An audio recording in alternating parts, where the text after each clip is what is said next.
Welcome back, fellow armchair generals. This is Gamer 1745 here with my continuing playthrough of Hearts of Iron 3 with Black Ice 9.11, and of course we're playing as Japan.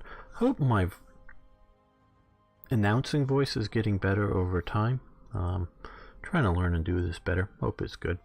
And on that note, I want to see you around more often, so please subscribe to the channel if you haven't already. And of course, really appreciate it if you hit that like button, because it does two things. One, it tells YouTube this is a good video, maybe they should show it to somebody else.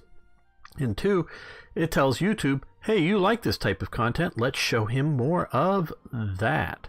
I say him, and when I last looked, it was over 99% male watching this channel. So not that I'm proud of that or want that in any sort of particular way or reason, it just sort of is. Not a bad thing, but just sort of a thing to note, to be okay. Yeah, we're gonna remove our railway guns because they're just going to slow us up. And now let's be about pushing that into there. And we also have these guys. Let's send you guys down here. Let them get sort of organized up as they move. Oh good, we've broken down into here. Very good. Okay.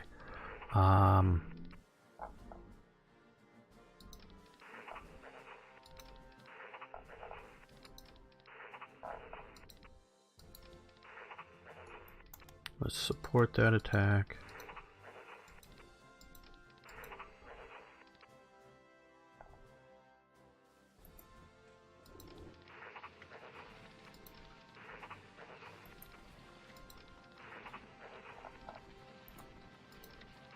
We're going to be getting some support coming there. These guys are coming into here. So let's see if we can create another, even if relatively small.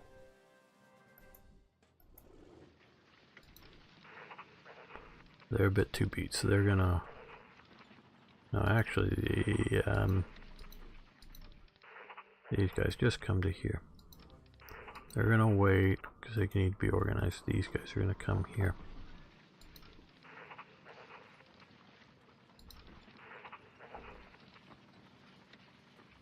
They're already moving in that direction as well.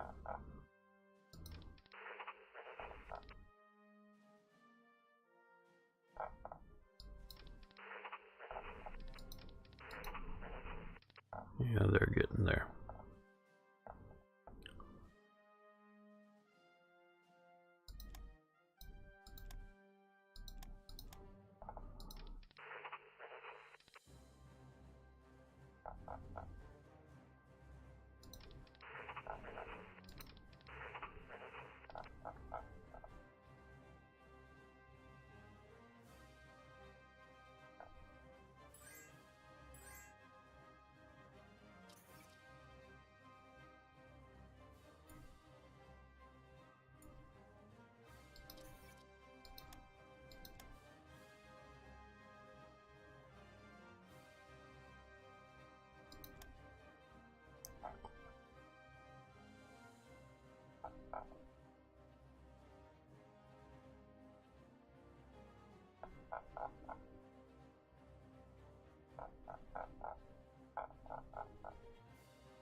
Good, taking out some more partisans.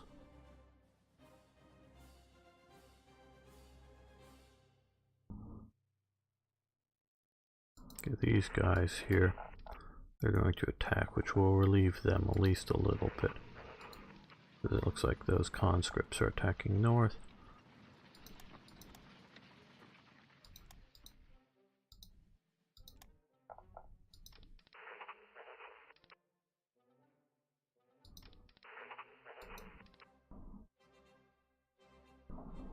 Okay, these guys, I'm actually going to send them that way. All these guys, well, okay, they're almost there, so they'll be able to hold the line, so yeah, we'll actually advance into here. You know, once they get across the river, they'll...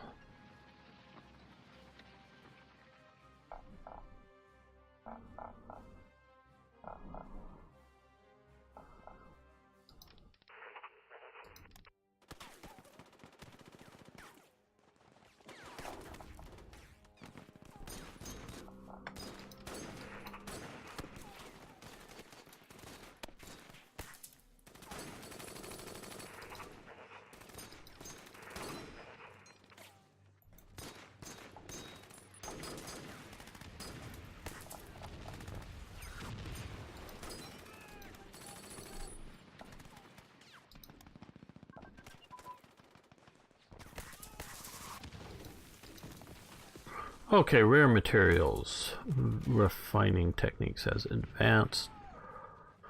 Okay, that is good, very good. Because we are right now a little bit in the negative. I don't know if this alone would move it into the positive, but is nice. And advanced alloys, it said. Oh, high density alloys. High density alloys. That here over here? Yeah, okay, good. So, yeah, we'll switch over to that. And armored HQs. Very good.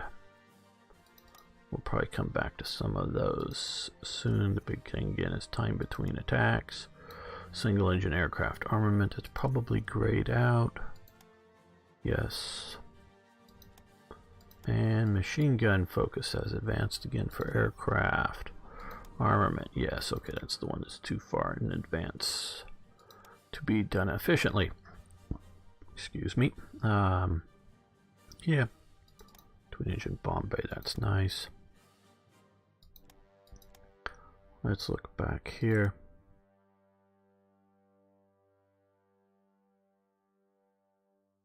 Yeah, I guess we will do more radios. Now again, this does affect IC build costs, so you know, do it, don't do it.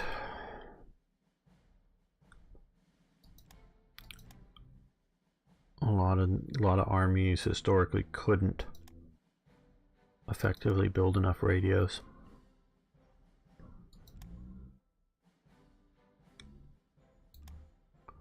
On a very, very basic level, radios are very simple. But to get, been watching a lot of period, meaning 1930s and World War II period. Documentaries might be the term for it, but sort of, you know, technical films and technical stuff. Some of it was specifically, you know, training films from the Army, that kind of thing. Others were just, some are corporate films. I don't know how wide they were being shown in the movie theaters. This is in the days before commercials, but these are in effect commercials because they're talk about some particular company and how they make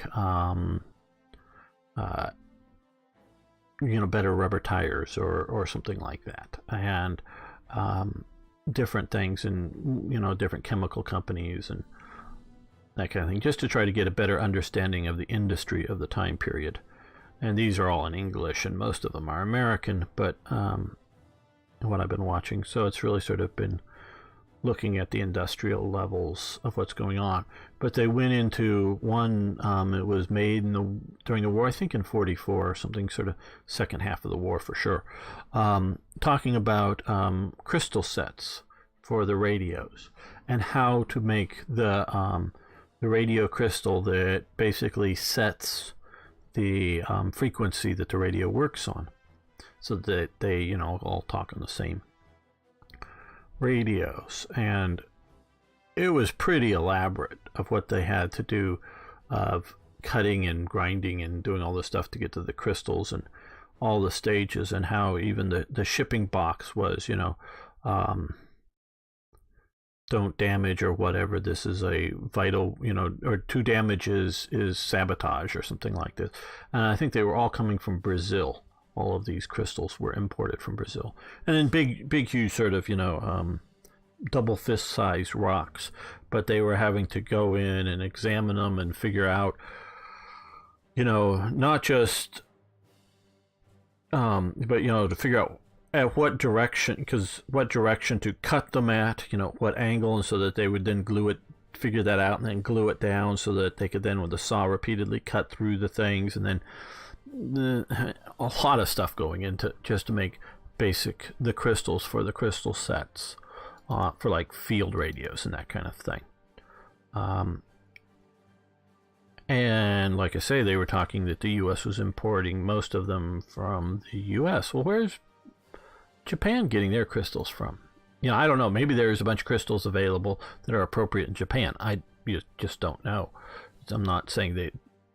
Where did they, as if they couldn't get them from Brazil, and that was the only place. Oh, we want to do that to get them from, and it wasn't the only place to get them from. Even for the Americans, it was just they liked the quality, and it was sort of the good stuff kind of thing that you get more usable crystals out of them effectively, and that kind of thing from the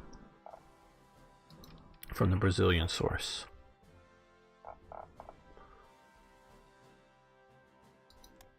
So we're going to get, well, some industry once it's repaired coming out of here, which is very good.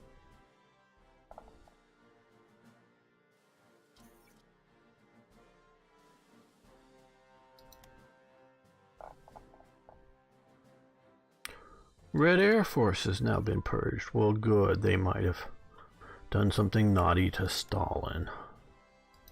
Okay, ground fighter crew training has advanced. Very good. Yeah, we're gonna stop that.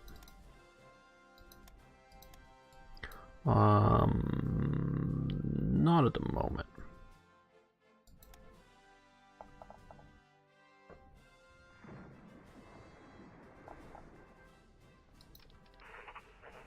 Good.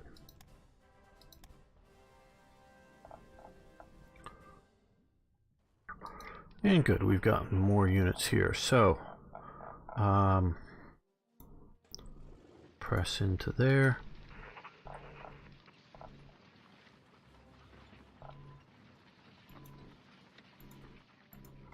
Swing around so we don't have to attack across. Don't have to attack across the river to get to their capital, though we might be still.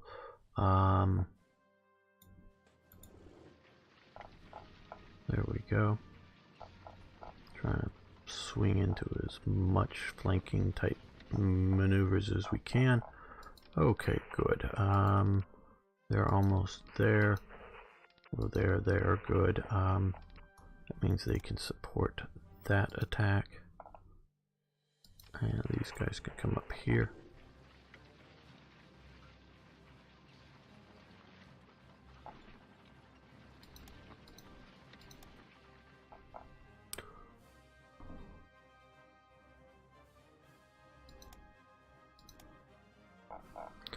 Very good. Okay, you support that attack. You attack there and you support it.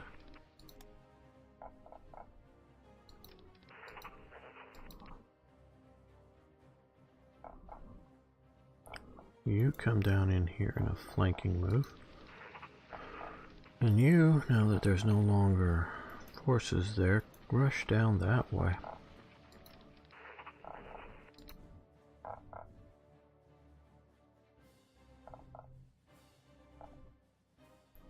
Come on, drive the nail into these guys.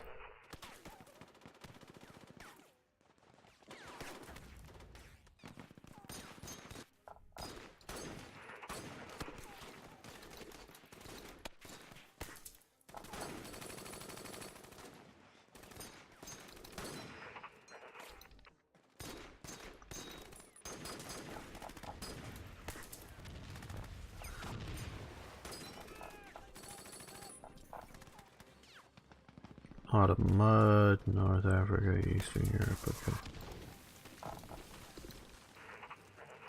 Yeah, you guys get to just march.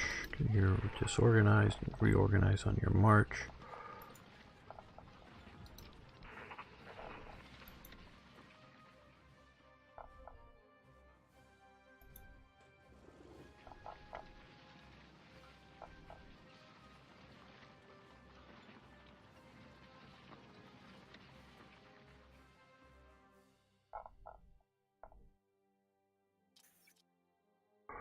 Okay, new battle commander has entered the battlefield.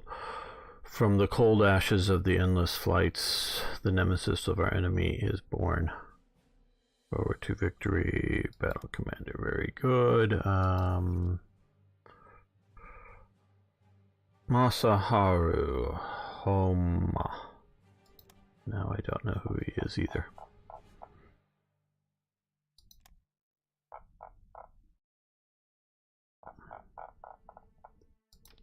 Okay, these guys are advancing up into there. These guys are getting much better shape.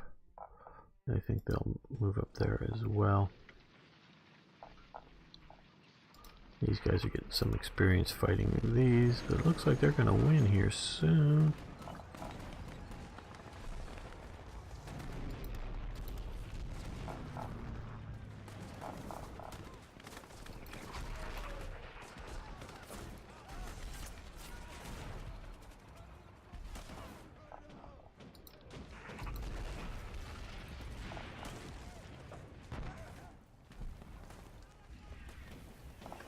Ah, yes, okay.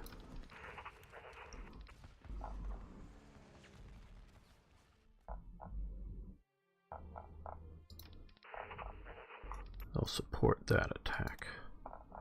These guys will support this attack.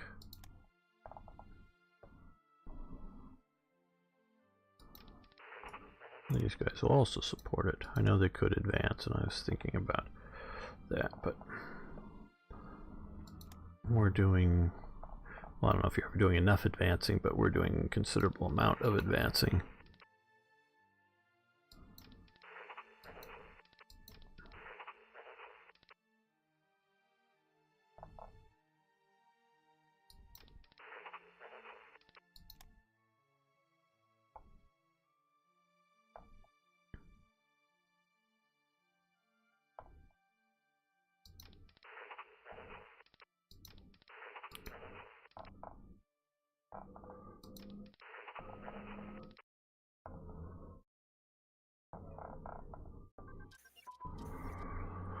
Oh good, now fighter pilot training.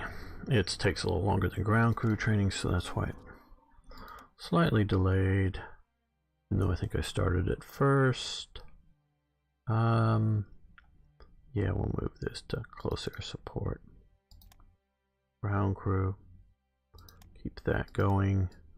And let's see now, we are at a 60% chance of a good outcome now. We can reorganize the war ministry.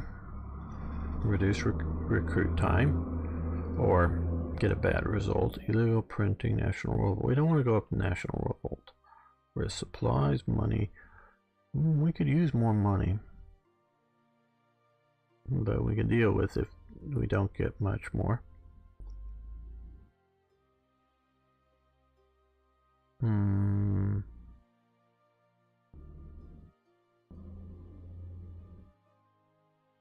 We like that, but that's we'll go with this one.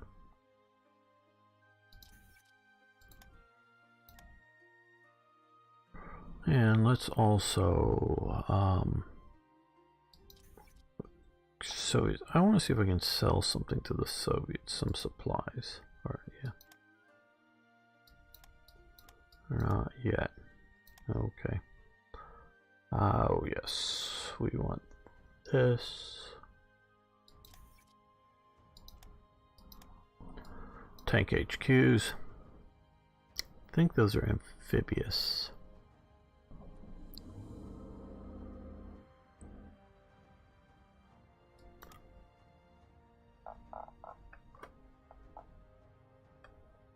Okay, Horsies, ride, ride like the wind. Can you come straight down to there? Very good.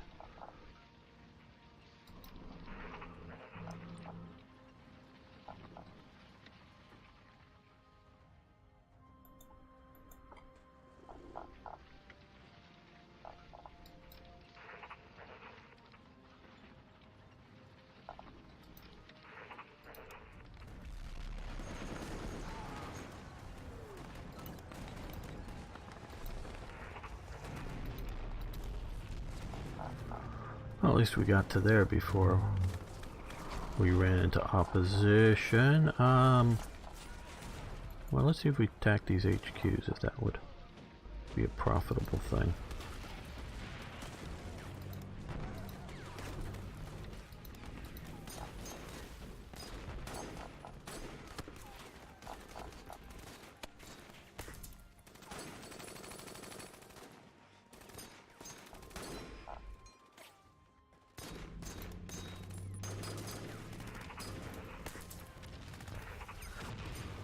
Okay, outbreak of partisans. Okay.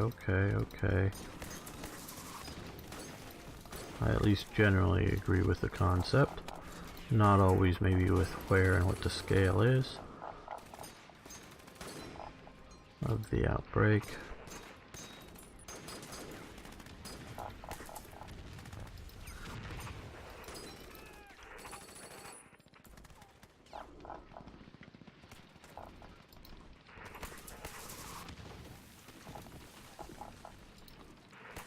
Okay, you guys can just go to there.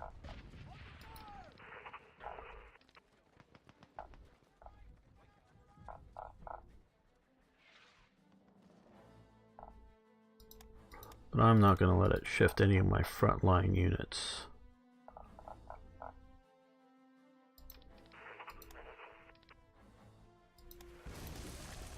Oh good, we've got them back. Or that province back. And hopefully they'll get supplies real soon.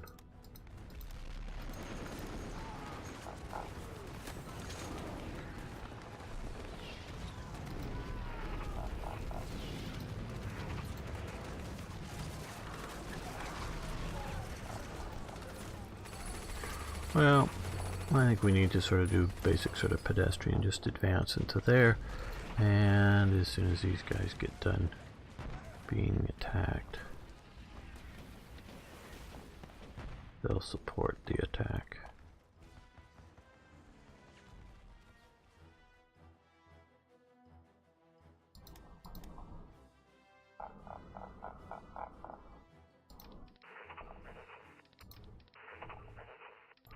They can attack with their support.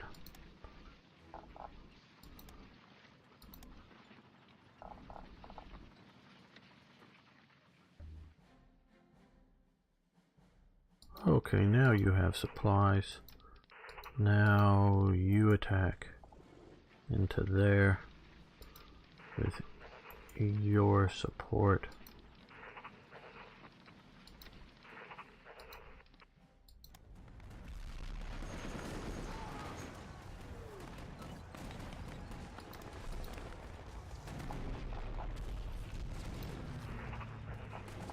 Well, attack there first. You ground attack here now.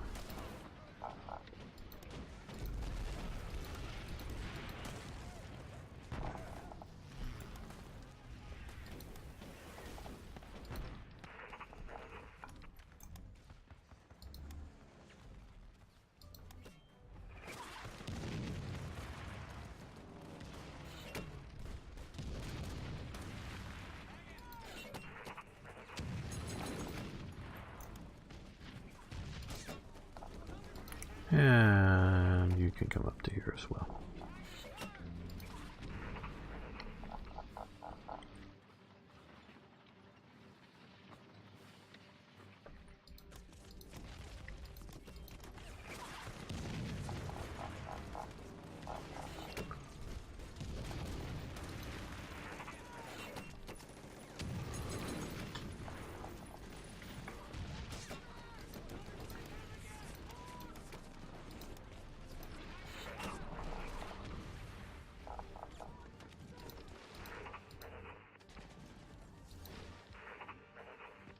Okay, you guys can fill into there, and you're gonna... Oh, once you're done defending...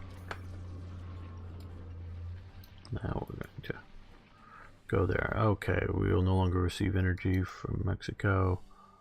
Oh, well, we probably don't need energy anymore. We've won this battle. Okay. The National Mobilization Law. Okay, the National Mobilization Law had 50 clauses which provided for government controls over civilian organizations, including labor unions, nationalization of strategic industries, price controls and rationing, and nationalize the news media. The laws gave the government the authority to use unlimited budgets to subsidize war production, to compensate manufacturers for losses caused by wartime mobilizations. 18 of the 50 articles outline penalties for violators. Okay, well, nationalize the news media. Now, to me, the word nationalize means, I guess someone can look it up in the dictionary if they want, but to me it means for the national government to take over ownership of a thing. Could be nationalizing a ball, or it could be nationalizing some land, or it could be nationalizing a company. Now, I know the great bulk of the Japanese news media throughout into the end of the war was privately owned. So, I don't know what they mean here. The way they definitely shut down news media organizations that printed bad things for them, and that could be, the reason I put it that way is it varied at different times. Criticisms of different peoples and policies and things, even though they might have been overall approving of the government or something, but they definitely shut down some. They definitely, as the real war with the the Americans, the Allies, got going, and shortages were happening, they definitely newspapers and magazines that they liked better got more paper and more ink because it was being rationed. So in essence, you could sell more copies because you could print more copies. So if some popular newspaper or whatever wasn't printing what the government wanted to hear, but wasn't quite going to the point of needing to be shut down, they would maybe cut, I don't know, they cut back on the percentages of, the amount of ink. So maybe they just get half as much ink in newspaper, so their circulation would drop by half next month. Now, maybe if they start printing the right kind of positive articles, because then it might just be, if you didn't, because they definitely, the military definitely say wanted X article to be, published, how great some general was or something. And so they wanted all of the different media outlets to publish an article. Maybe not word for word, but publish the basic same article. Well, if you didn't mean you were going to be shut down, but like I say, you might not get the ink.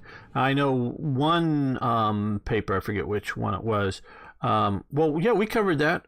Yeah, but it wasn't on your front page. So they got dinged heavily because they wanted it on the front page or cover of every magazine. Some, I don't know, talking about Tojo or something, or some such thing at one particular time. And they had put it on like page 4 or something. And it doesn't matter. But I'm just sort of telling you the situation. And this is coming from several different books that I've read recently. Some are oldish, they're written back like in the 1970s or 1980s. So they're not new, but they're still to a degree in the standard. So I don't think there's anything really wrong. So when I read nationalized the news media, I think that is an incorrect. I don't know whether it's They nationalized some, a few newspapers, or allowed for the nationalization, but they didn't do it. So I don't know. That's sort of, I think that's misleading. Because I don't know who wrote this thing, and sometimes these things are literally copied and pasted from Wikipedia. I found that in some events, and I've sort of done that too in some of my events. But and so nationalization of strategic industries. I think most all of the strategic industries were the main zaibatsus, the big megacorps.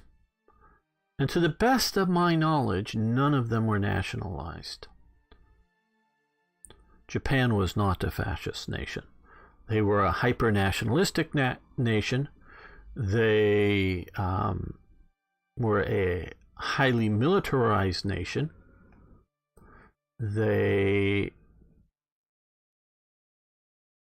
sort of have the absolutist imperial system, but the emperor, even to the end, even at the time of demanding that Japan surrender, and that's about almost as far as he really got in an absolute demand, in which there was an attempted coup against him. Not that they were going to harm him, it was they were going to protect him from what must be the bad influencers that were having him do the surrender. So only one time, and that's the surrender, is he, doing some sort of, this will be the way it will be. So even though he is sort of unchallenged, until, I don't know what, they're no longer divine or call themselves divine now. I don't think the Japanese people think that they're, divine anymore. But, and of course there were a lot of Japanese people back then didn't think they were divine, but had to pay the lip service for it. But so you have this sort of divine, unquestioned guy at the top, but he really isn't doing anything.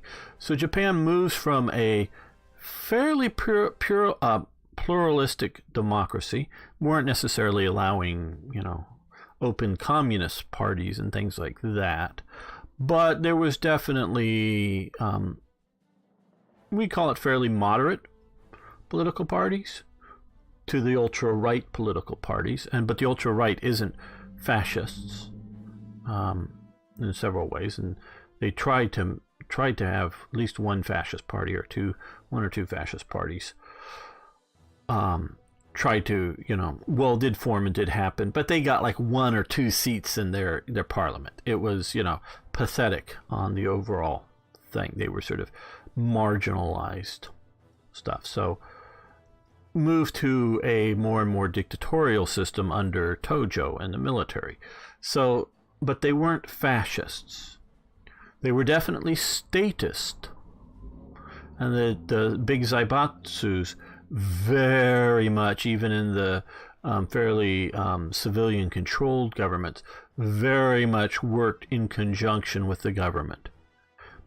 Like I say, when, before you have the heavy militarization of Japan, the zaibatsus are sort of carrying out national policy of industrialization in Japan. So if they need more railway engines, the government wants it, they work hand in glove. The big companies that are going to be producing railway engines work hand in glove with the government and not competing with the government or other sorts of things. So there definitely comes to a point, and I'm guessing with this national law, government controls civilian organizations.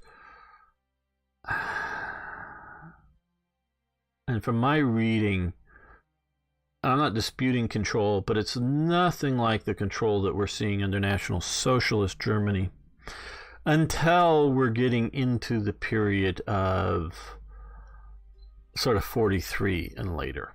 And then really with the war going badly, they're digging deeper and getting into actual control, such deep levels that we have started to see already in 36. For National Socialist organizations. Again, I'll bring up, I've got National Socialist gardening and flower organizations, So if you're going to be a flower um, club. You got to be a Nazi one in Germany or you can't exist. You have to toe the Nazi line or you can't exist. That's how deep it gets into your business, the Nazis do. I don't see that, and I particularly, it's right around, I think, 41, it's either 41 or very early 42, they closed the last dance halls in Japan. And these dance halls were playing Western music, Western dance, and generally Western clothing at them, and there have been progressively shutting more and more of that down as time goes on, but they were still, shall we say, in full swing, often swing music, in 38 and whatnot. But it's only after sort of Tojo's coming to power are you starting to see that kind of oppression. So when I'm reading about them pushing on levels of oppression, that means they wasn't there before. And all the stuff that I've really been reading is sort of 41 and later, and obviously not just December 7th 41 and later, but sort of leading up to the conflict with the rest of the world. So I take issue with some of these things. And again, I'm not saying that it doesn't give them control. I'm not saying it doesn't give them, again, control of strategic industries. And they definitely had price controls and rationing. That was definitely a thing. But the term of nationalization and nationalized, I don't know what they mean. And yes, they may also say that in the law, but they didn't do it if they said it. Meaning they didn't take Mitsubishi over and turn it into a government asset and have the government run it. It was still being run as its own organization. So, and the Zaibatsus were often competing. Again, goes back to some of the stuff I've been reading about. That yes, Japan had some really talented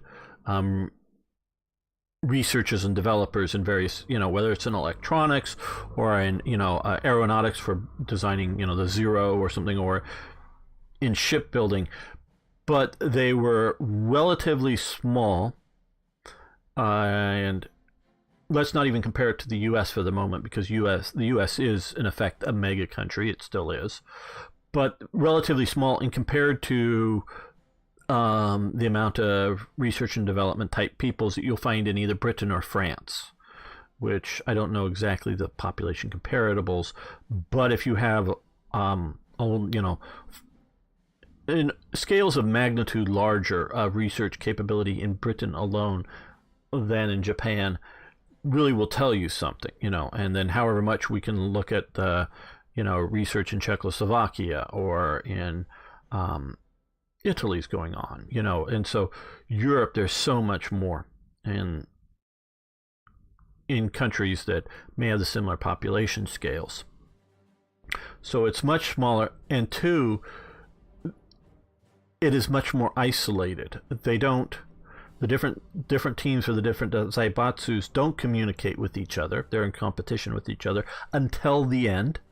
And the Army and the Navy are often in competition and competing and don't talk to each other. And that can be to the point of, oh, we found this neat new thing to make our aircraft fly better. Well, we're not going to tell the other Zaibatsu who's building the aircraft for the Army. We're only doing it for our Zaibatsu who's building it for the Navy.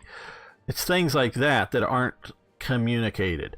So when I see all this stuff and this disjointed elements, I have to question some of the stuff. Okay, but our current effects gives us until the end of the game or until removed. But that's whenever you see 1 January 1969, that's in effect for permanent in the game. But when you see that, you can easily have another event or decision or whatever that removes the effect. But unless it's removed, we are going to get this till the end, plus 3% on energy, plus 1% on metal, plus 2% on rare materials, leadership, wow, 5%, and I see efficiency of production plus 5%. That is very good. And again, I am not disputing either what it may say in the actual law, because I'm not reading it and don't know. And I'm also not disputing, say, those effects, or that they didn't do stuff of the type. It's just not quite the right language, I would say, and that's a reasonably important thing, because that's all that we're basically getting.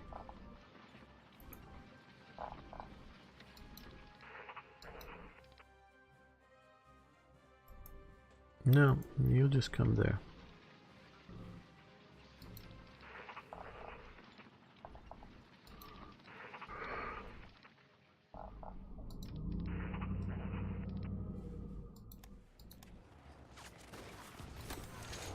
And as definitely as some of you guys know, you've come to be at least online friends of mine that I talk to, even through different media than just the comments section below here,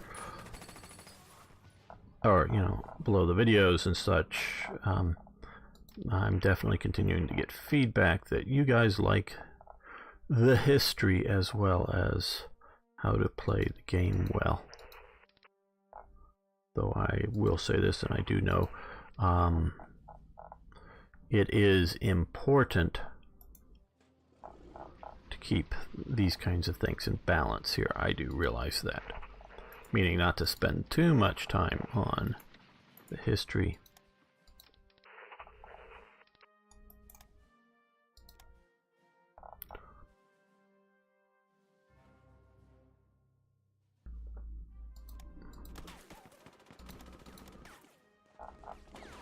Okay,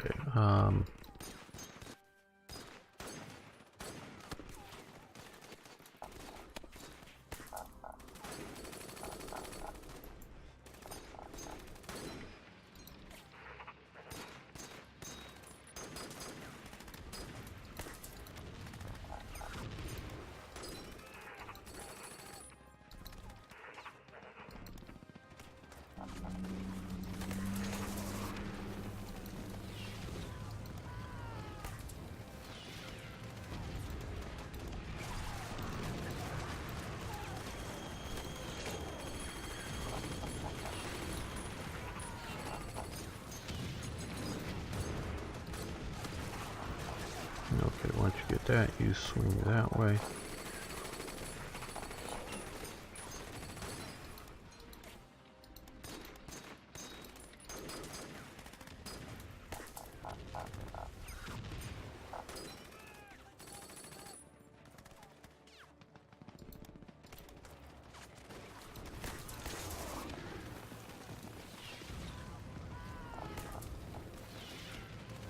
It's not just, so it means it's partly that I want this damn province back because I lost it. But since this is the capital here, I want to be able to attack it without coming across the river. So if I can get across the river, that is an important thing. And I want to do that now in here. Okay, guys. You're just hills, okay.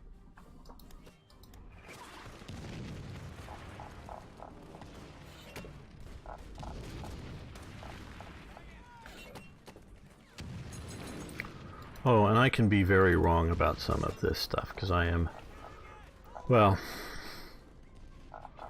I don't know if I'm an expert on Nazi Germany. Depends on how you want to define that, and I'm definitely not as good as a lot of the people's books who I've recently read. But I am rather knowledgeable on Nazi Germany.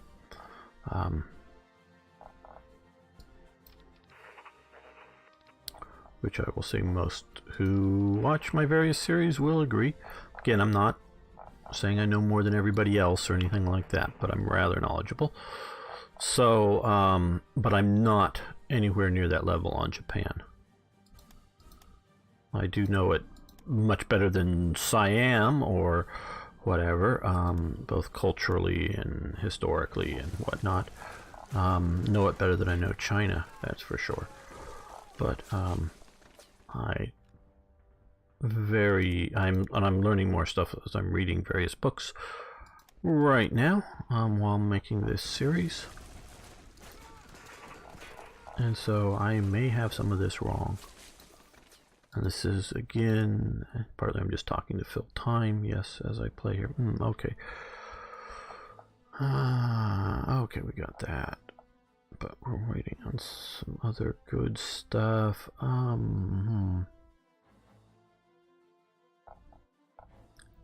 These are going to go fairly quick, which is designed to hopefully give me...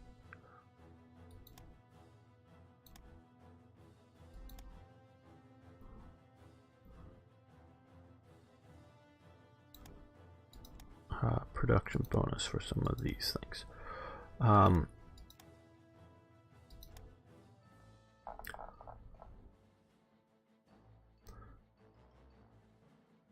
reading stuff currently. Boy, I've sort of lost my train of thought again. How interesting. Wow.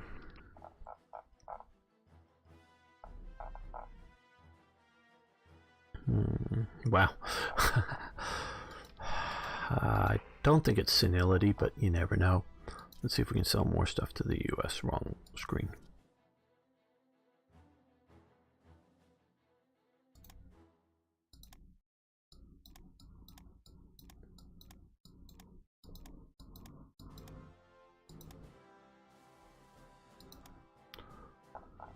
So I'm always learning more when I'm making these things. Oh, now I remember what I wanted to say. That's why I labeled this commentary, because I'm making it while Encryption Machine. I'm talking about it while making the videos as opposed to actual history. I look up stuff, and it may just be Wikipedia or something, but I definitely look up stuff in much more detail when we're talking about making events and similar things to that. And so we're going off of memory prompted by reading various, events and whatnot at the time. And so I know I'm making mistakes. I don't necessarily know what mistakes I'm making, but I know I'm making them.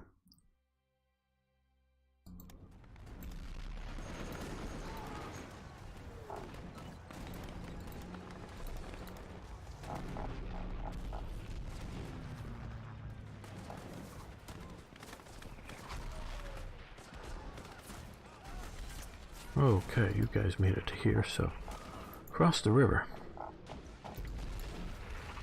Oh, you guys are here too. Cool. Yeah, join the push into that. Okay, you're pursuing them up there. That means you guys can maybe head this way. Maybe undefended, because these guys were moving north before my attack.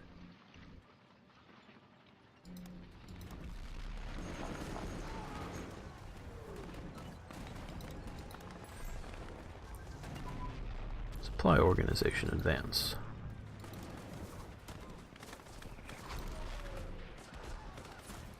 Okay, that's at 1940, so we'll stop that.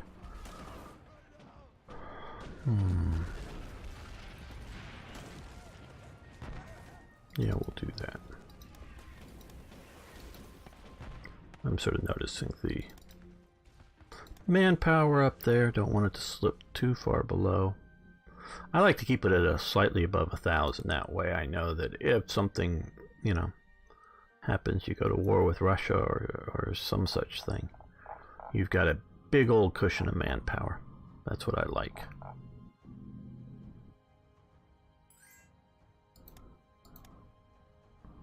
Yes, this constant popping up of things. Okay, you have stopped being attacking. Soviets. Yeah, we're going to do it almost no matter what they want, because I want to continue to get better relations with them so I can sell stuff to them. We very well may go to war with the Soviet Union at some point. I have no current plans to go to war if you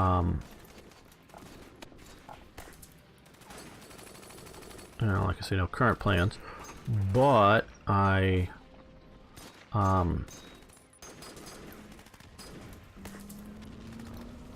very well may go to war with them. Well, of course, if they declare war on me, obviously I'm going to war with them. I'm not sure what would cause that for the AI to do it, but they might. What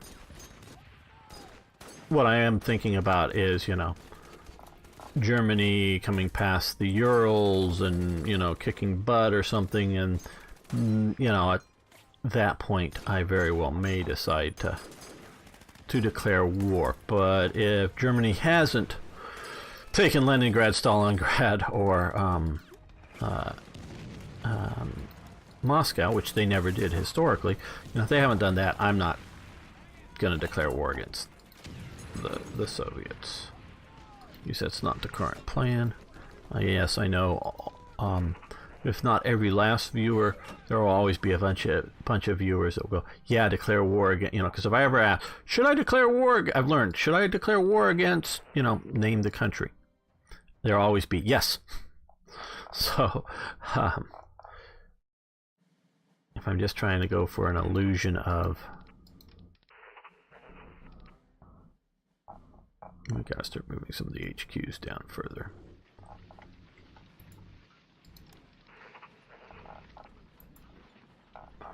So if I were to go and ask the viewers, it's always, I always get a chorus of yeses, and the no's won't normally say much of anything. So I've learned that, so there's no point in me asking, should I? Because, and it's not just that you're all bloodthirsty and want to see me take on another nation. That is a big part of it. It's not just that, but that is a part of it. It's also that somebody will think it's actually a good idea for whatever reason. Yeah, okay, you guys, and you're okay. You're almost to there, so you come down to here, just to see if I can penetrate further in, still be relatively supported. Okay, good.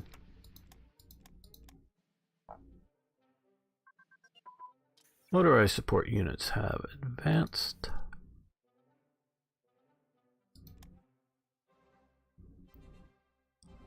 That is, what is that? Motorized. That is here. Okay, yes. So we will stop that, but that is very good. Keep us moving faster.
Afghanistan, you give them money for fuel, okay.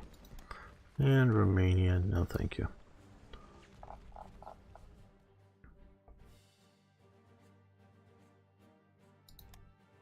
Okay, we've got another unit here. You're all attacking into there, okay. One was a long plan to do so.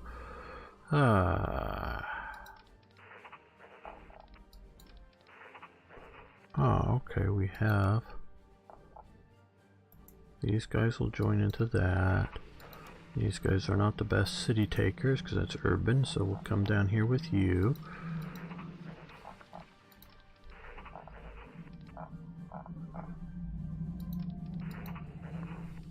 Oh, that would be good. What's the terrain like? Ooh, mountains. That is not the best for armor. But okay, we'll go with that.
Good, it looks like we're turning the tide there.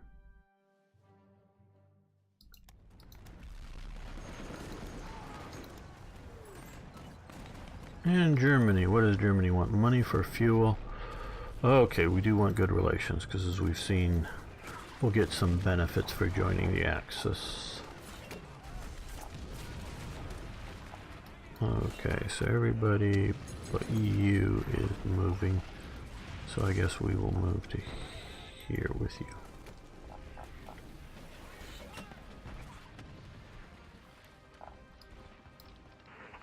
And you're now here. Okay, you. No, you're not in good shape, but still, let's attack here.